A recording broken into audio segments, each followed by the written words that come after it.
What's up? So today I want to talk about a plugin that Dan Korneff sent me like literally a year ago called the Digital Reverberator. Anyway, he's come out with a bunch of plugins recently. And the reason I thought of this and the reason I wanted to do the video is I was on Instagram, as one has a tendency to do. And I was talking to Will Yip briefly. I saw him post about Korneff's plugins and I was like, oh my God, right. Like he sent me that stuff and I never really dug in.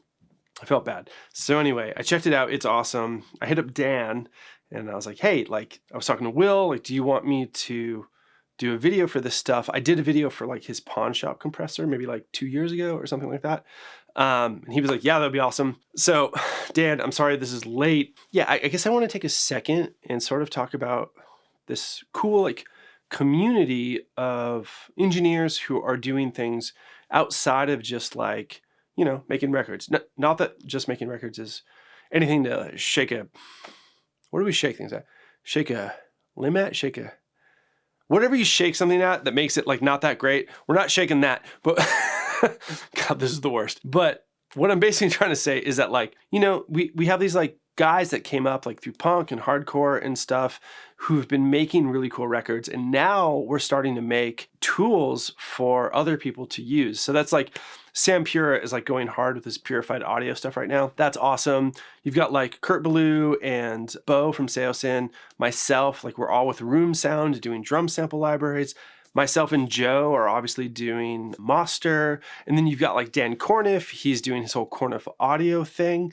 And I think it's just a really cool thing to celebrate. And I guess it makes me feel like a little bit more stoked or compelled to talk about this stuff because it's just like, it's not this like nameless, like faceless thing. It's coming from people who like really make real records that really sell and really support bands that do like real tours. So as I ramble on, let's talk about Dan Korneff's Digital Reverberator. Long story short, or TLDR, or I should say like TLDV, too long didn't view. It's $30. It's super good. You should just get it. And I guess I'm about to show you why. Okay, so we're going to start by digging into this Mags song. If you don't know Mags, he's an incredibly talented artist, and I have the pleasure of doing his new full length. So this is just a song that's going to be off the new full length. And it starts with, as you can see here, this really, really cool 3-part harmony, which I just kind of want to listen to right now. Every morning, every single day, I woke up and threw my dreams away. Every little thing you need to say, I woke up and threw my dreams away.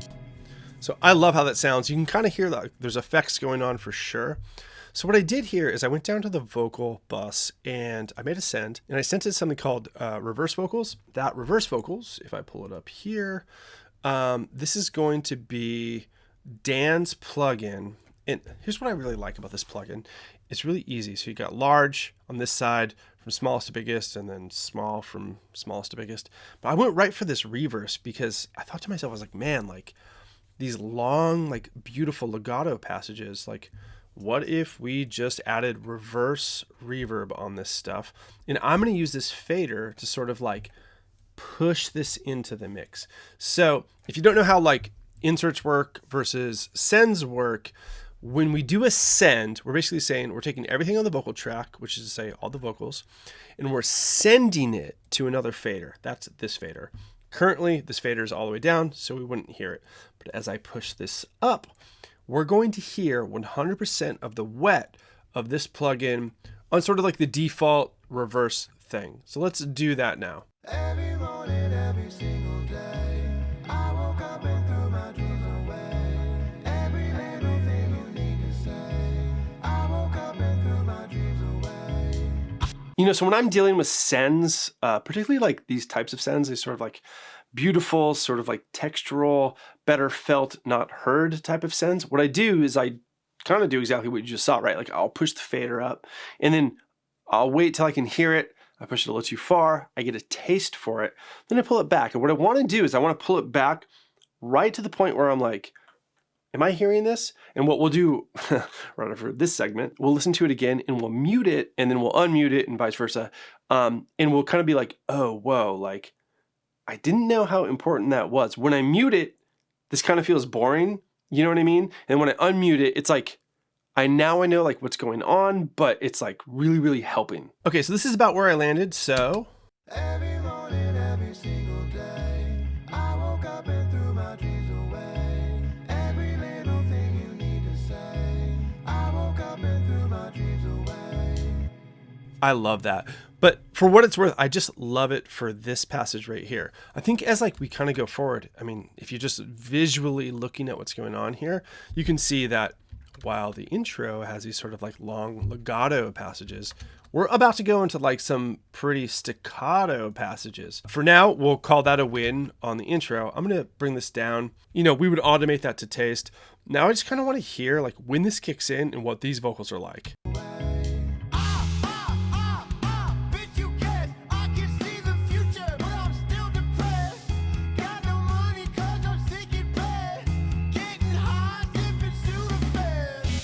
Okay, so this is like a totally different vibe. It's really cool. And I actually really like the contrast. But I think, obviously we're going to need a different reverb for this part, which is like just a completely different vibe. Yeah, so we have this like staccato stuff going on.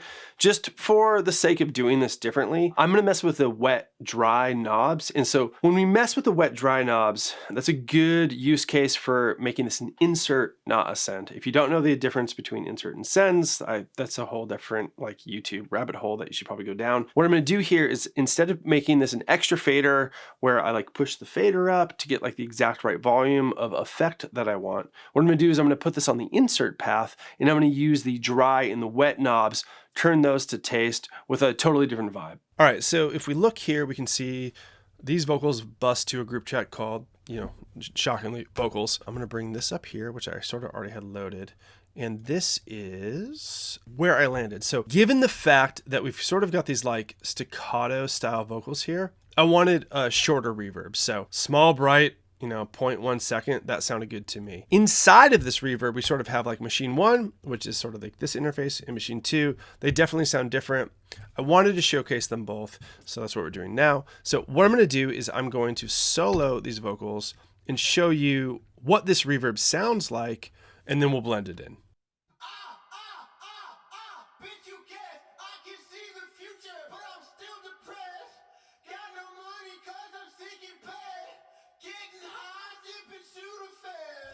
Cool. So it's actually, because it's so short, it doesn't sound like insane or anything. But what we'll do now is we'll unmute everything. And if I play this, you're going to see that I'm going to need to add some dry.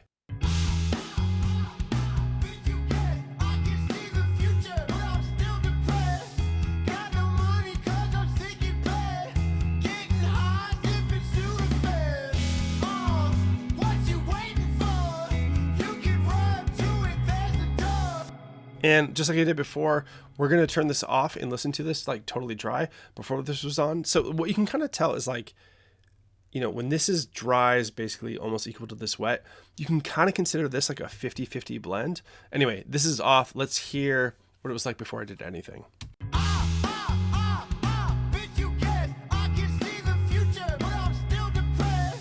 Okay, and let's turn this on.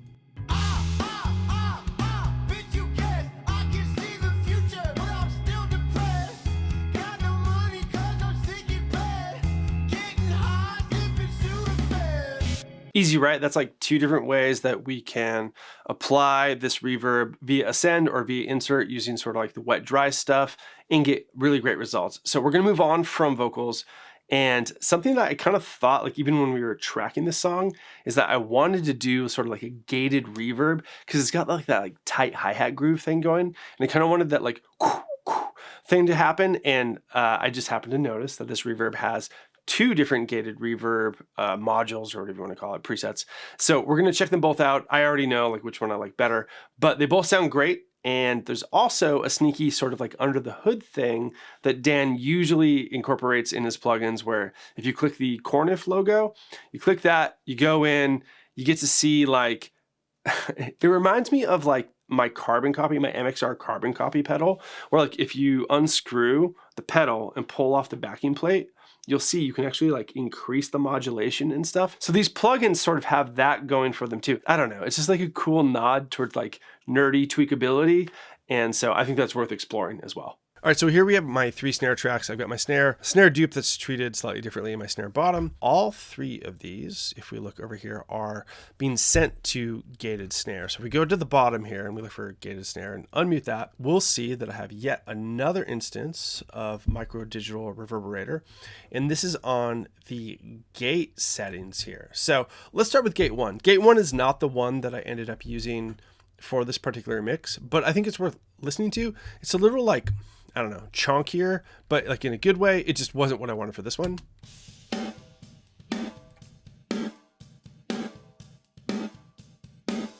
And then without. All right, now let's listen to gate 2.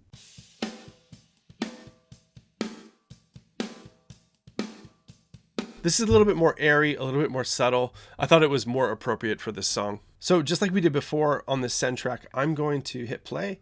With the gate style that I like, I'm going to start to push this in.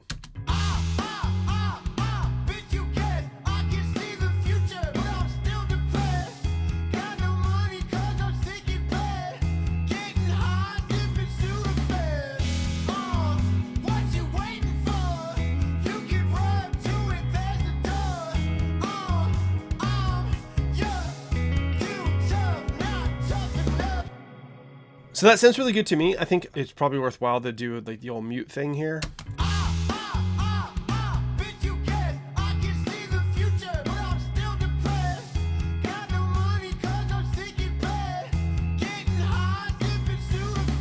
And why don't we also do that just like soloing the drums and make sure that we are also soloing the gated snare. Yeah, we are. All right, let's check this out.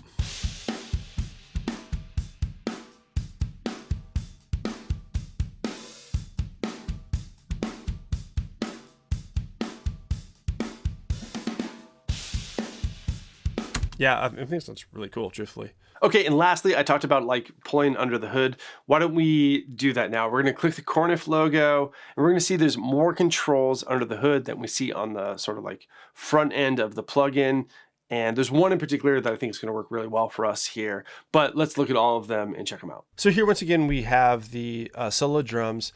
And like I said, we'll click this here and ooh, we got the circuits going. So these are kind of obvious, right? Like these two in particular are great. I would find, like personally, like with a lot of snare reverbs, I'm using low pass filters like nonstop. But this width one, I think could be really good for us. Let's bring this up even more so we can really, really hear it.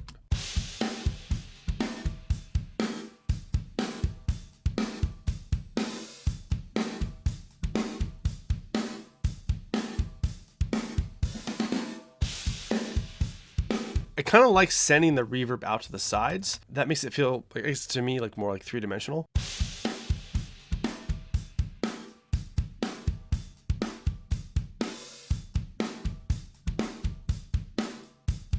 And if you wanted to, you could low pass filter this. What this is going to do is it's going to take like the top end off. If you go all the way, you're going to hear basically nothing.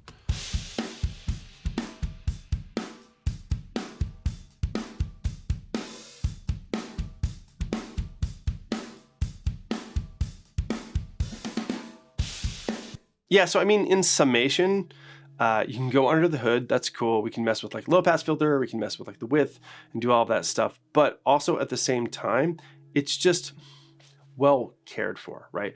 All of the presets are super usable. It's more about like artistic choice, which I like. Instead of fighting through presets where you're like, oh, it's completely unusable. What would I ever do with this? You know, I think we've all sort of had that experience when we go through like different plugins.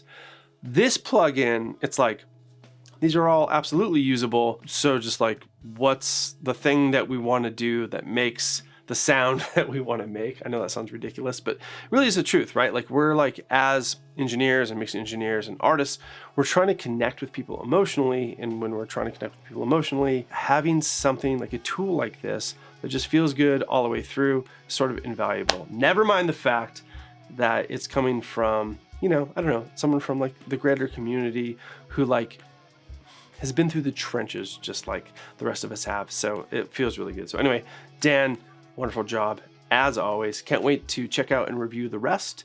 And everyone should check this out. It's awesome.